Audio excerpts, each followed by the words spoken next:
Welcome to my channel Hindi Josh. और आज हम करेंगे क्लास 10वीं की कविता पर्वत प्रदेश में पावस, जो कि सुमित्रा नंदन पंत जी के द्वारा लिखी गई है।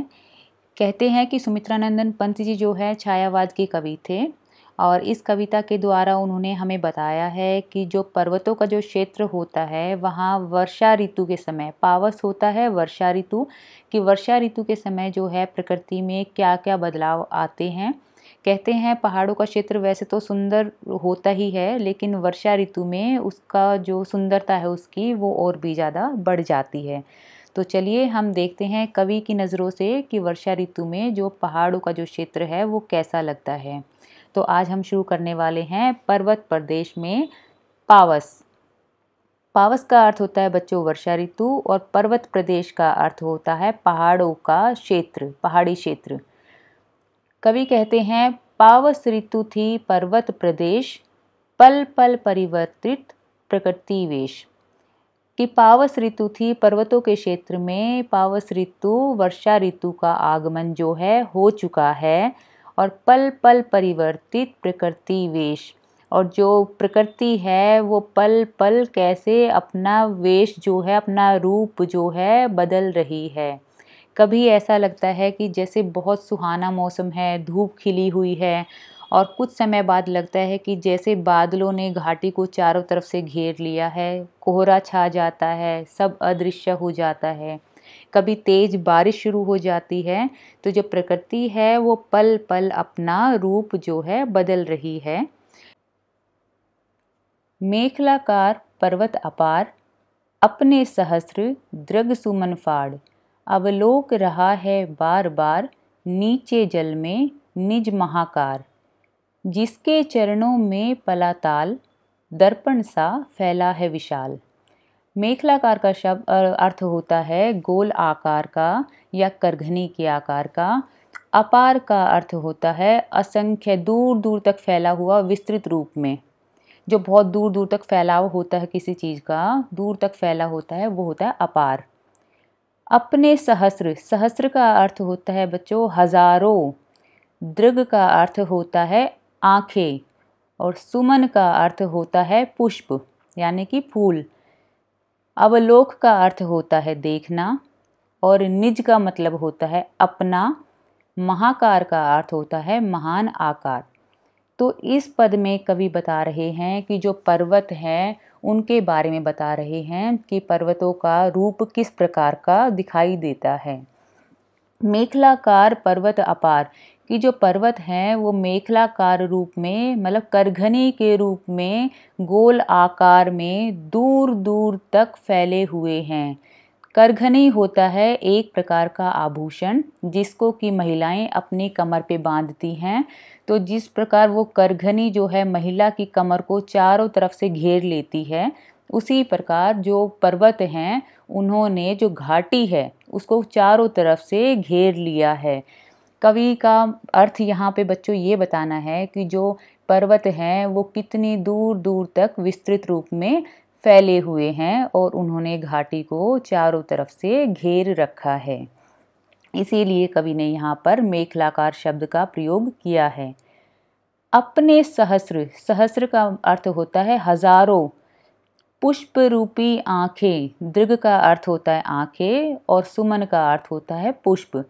तो कवि कह रहे हैं कि जो पहाड़ पर जो हजारों फूल खिले हुए हैं वे उस पहाड़ की पुष्प रूपी आंखें हैं।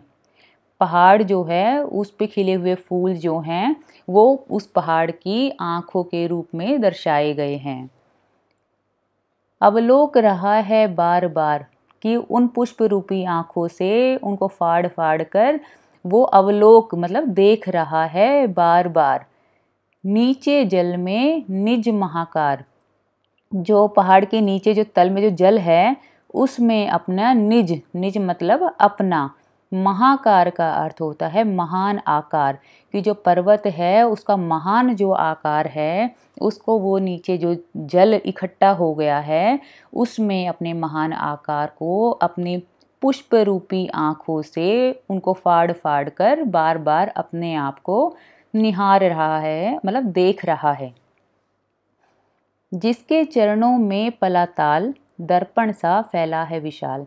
जिसके चरणों में, जो तल होता है, जो बेस होता है नीचे का, पहाड़ के नीचे, उसमें एक तालाब बन गया है। पला ताल, ताल का अर्थ होता है तालाब। अब तालाब कैसे बना बच्चों? तालाब बनता है बारिश का पानी और जो पहाड़ों पे जो बर्फ़ होती है, जो जब वो पिघल जाती है तो वो नीचे इकट्ठा हो जाती है, जो कि एक तालाब का रूप ले लेती है। और ये जो जल होता है ये इतना साफ और पारदर्शी होता है कि ये एक दर्पण की तरह दिखाई देता है। तो दर्पण सा फैला है विशाल, वो एक जैसे दर्पण होता है उसमें हम अपना प्रतिबिंब देख पाते हैं, अपने आप को देख पाते हैं। उसी प्रकार जो तालाब है, नीचे ताल जो बन गया है, उसमें जो है ये पहाड़ जो है अपना रूप निहार रहा है, जैसे कि हम दर्पण में देखते हैं। तो जो तालाब है उसने एक विशाल दर्पण का काम यहाँ पे किया है। अब बच्चों इसी में ध्यान देने की बात ये है कि जो पहला पद है इसमें जो है कवि ने प्रकृति का मानवीकरण किया है, पर्सोनिफिकेशन किया है कि जो प्रकृति है वो अपने आप को मनुष्य की तरह बर्ताव करता हुआ मतलब दिखा रही है, जैसे कि प्रकृति एक मनुष्य की तरह काम कर रही है। तो कवि ने यहाँ पर मानवीकरण प्रकृति का किया है। दूसरे पद में गिरी का गौरव गाकर झरझर, मद में नस नस उत्तेजित कर, मोती की लड़ियों से सुंदर, झरते हैं झाग भरे निर्झर।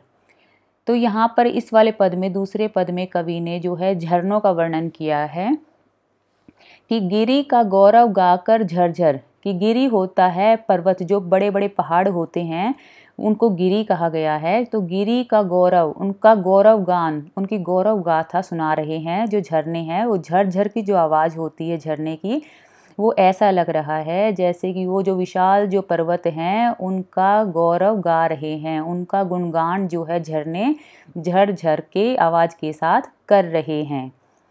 मद में नस नस उत्तेजित कर, मद, मद का अर्थ होता है बच्चों यहाँ पर खुशी, और उत्तेजित का अर्थ होता है उत्तेजना उत्पन्न कर देना या रोमांच भर देना। तो जब हम झरने की जो झरझर की आवाज़ें सुनते हैं तो वो आवाज़ जो है खुशी और उत्तेजना हमारी नस नस में भर देती है, हमें बहुत खुशी का अनुभव होता है। मोती की लड़ियों से सुंदर, झरते हैं झाग भरे निर्झर। तो वो जो झरने हैं वो बहते हुए कैसे लग रहे हैं? वो जैसे मोती की लड़ियाँ होती हैं, बहुत सुंदर लगती है, क्योंकि मोती एक के बाद एक एक धागे में पिरोए जाते हैं तो वो एक लड़ी बन जाती है।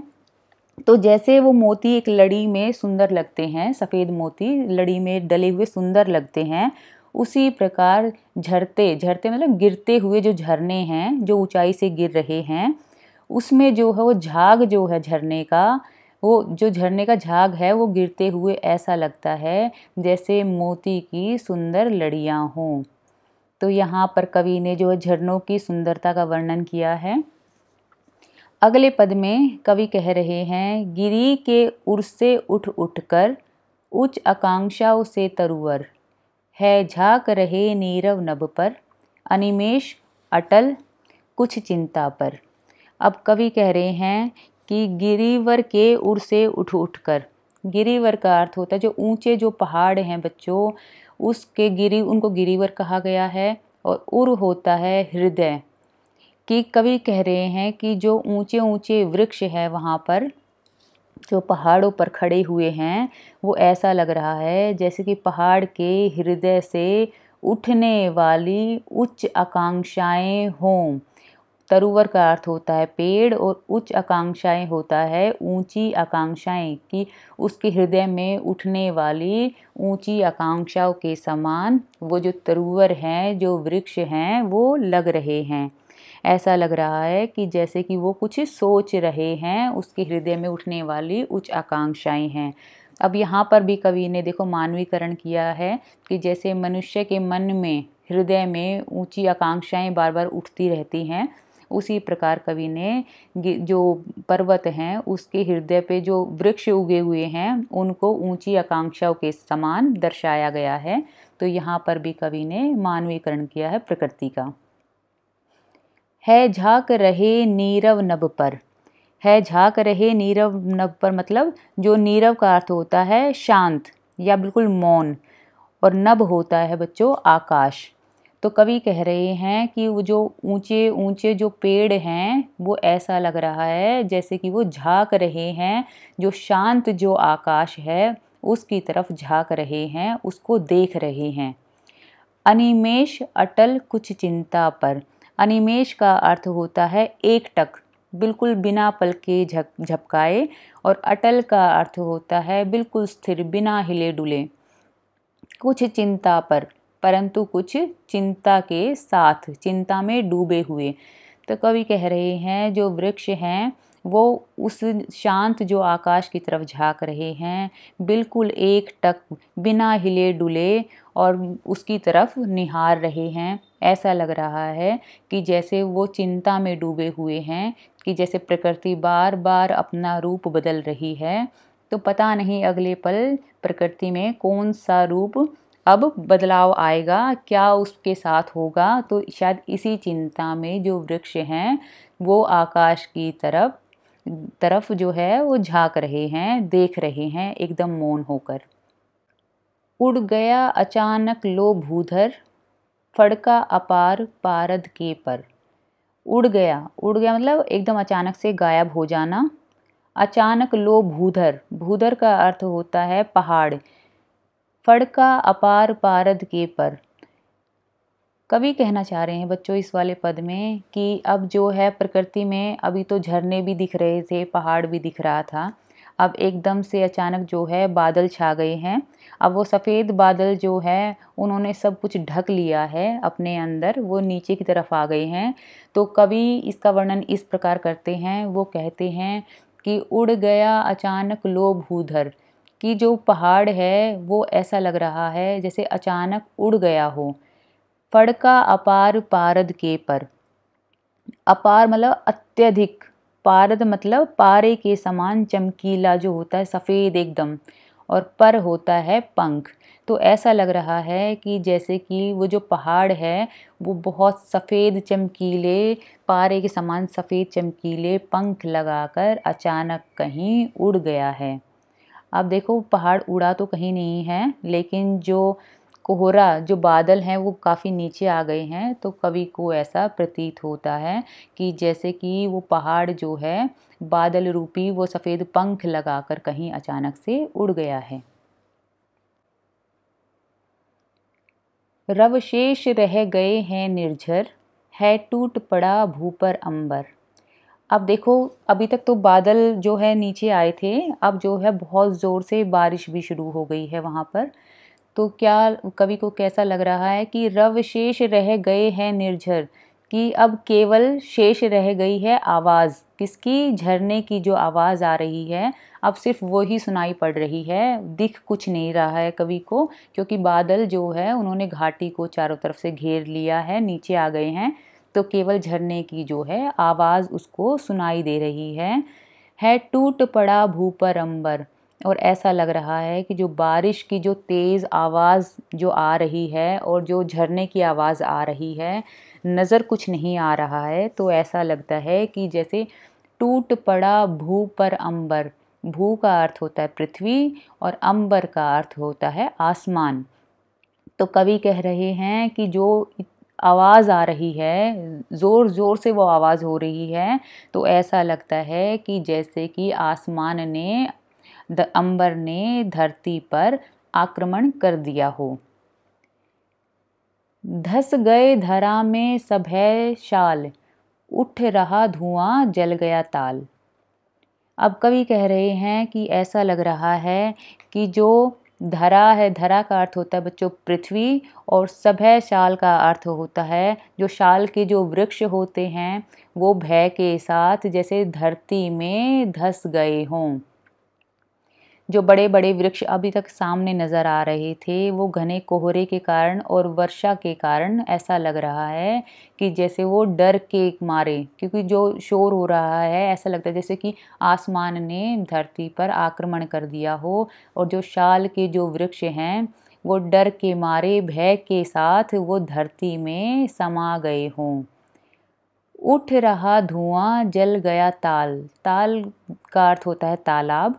अब ऐसा लग रहा है जो तालाब जो था जिसमें कुछ समय पहले जो है वो पर्वत अपना प्रतिबिंब देख रहा था, वो अब ऐसा लग रहा है कि जैसे उसमें आग लग गई हो और उसमें धुआं उठ रहा हो, क्योंकि जो तेज़ बारिश की बूंदें उसके अंदर गिर रही हैं तो वो ऐसा लग रहा है वो छोटी छोटी बूंदें वापस जब ऊपर उठती हैं तो ऐसा लग रहा है कि जैसे उस ताल में धुआं उठ रहा है और वो जल रहा है। यो जलद यान में विचर विचर था इंद्र खेलता इंद्रजाल। अब कवि कह रहे हैं कि जो प्रकृति में ये बदलाव हुए हैं जितने भी, कभी बारिश आ रही है, कभी बादल आ रहे हैं, कभी सुंदर दृश्य नज़र आ रहा है, तो बार बार जो प्रकृति अपना रूप बदल रही है वो ऐसा लग रहा है यो जलद यान का अर्थ होता है बादल रूपी विमान। जलद यान का अर्थ होता है बच्चों बादल रूपी यान जो होता है विमान, उसमें विचर विचर का अर्थ होता है घूम घूम कर था इंद्र खेलता इंद्रजाल। ऐसा लग रहा है जो बारिश के जो वर्षा के देवता होते हैं इंद्र, ऐसा लगता है कि जैसे वो खेल रहे हों इंद्रजाल मतलब जादूगरी के खेल, अपने विमान में बैठ के जादूगरी के खेल दिखा रहे हैं कि जो प्रकृति में जो बदलाव आ रहा है वो सब इंद्र देव की जो लीलाएं हो रही हैं, वो जादूगरी के खेल दिखा रहे हैं, उसी के कारण प्रकृति में ये बदलाव बार बार हो रहे हैं। तो बच्चों ये थी हमारी कविता पर्वत प्रदेश में पावस, सुमित्रा नंदन पंत जी के द्वारा लिखी गई थी। आई होप आपको समझ में आ गई होगी, और अगर मुझसे कुछ मीनिंग छूट गया हो या कुछ रह गया हो तो आप मुझे कमेंट सेक्शन में बताना। मैं जल्द से जल्द आपके सारे डाउट क्लियर करने की कोशिश करूँगी। तो बच्चों आप मुझे कमेंट सेक्शन में ज़रूर बताया करो कोई भी अगर आपको डाउट आता है, क्योंकि मुझे लगता है शायद मैंने सब कुछ बता दिया है पर हो सकता है कुछ छूट जाए, तो आप मुझे कमेंट सेक्शन में ज़रूर बताना। मैं आपके सारे डाउट जल्दी से क्लियर करने की कोशिश करूँगी। तो चलिए मिलते हैं फिर जल्दी से एक और नेक्स्ट अच्छी सी वीडियो के साथ। जब तक के लिए बाय।